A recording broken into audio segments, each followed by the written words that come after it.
श्री सिद्धेश्वर महायात्रा दिनांक 12 ते 16 जानेवारी 2025 या कालावधीत होणार आहे।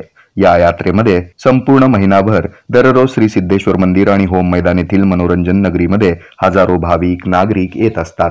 यामुळे या सर्व नागरिकांची सर्व प्रकारची सुरक्षा तसंच यात्रा यशस्वी करण्यासाठी सर्व संबंधित शासकीय विभाग प्रमुख तसंच सिद्धेश्वर देवस्थान पंच कमिटी यांनी कृती आराखड्याप्रमाणे त्यांच्यावर सोपवण्यात आलेली जबाबदारी अत्यंत काटेकोरपणे पार पाडावी असे निर्देश जिल्हाधिकारी कुमार आशीर्वाद यांनी दिले।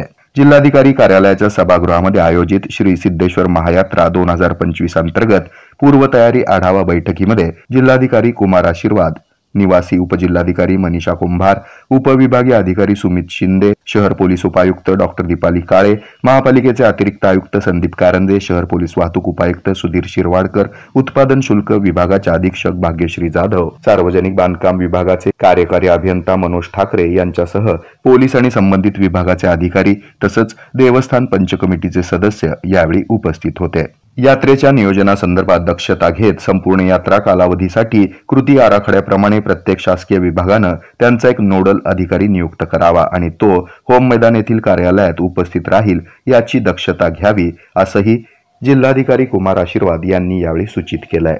या बैठकीच्या प्रारंभी निवासी उपजिल्हाधिकारी मनीषा कुंभार यांनी श्री सिद्धेश्वर महायात्रा अंतर्गत श्री सिद्धेश्वर देवस्थान पंच कमिटी तसंच शासकीय यंत्रणांवर असलेली जबाबदारी याची माहिती देऊन प्रत्येक विभागानं जबाबदारीप्रमाणे आतापर्यंत केलेल्या कामकाजाची माहिती दिली आहे।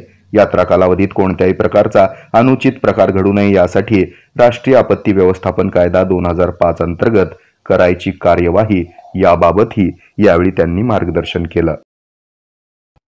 हे आहे मेट्रोकास्ट केबल नेटवर्क आणि आपण पाहत आहात द न्यूज प्लस बरच काही।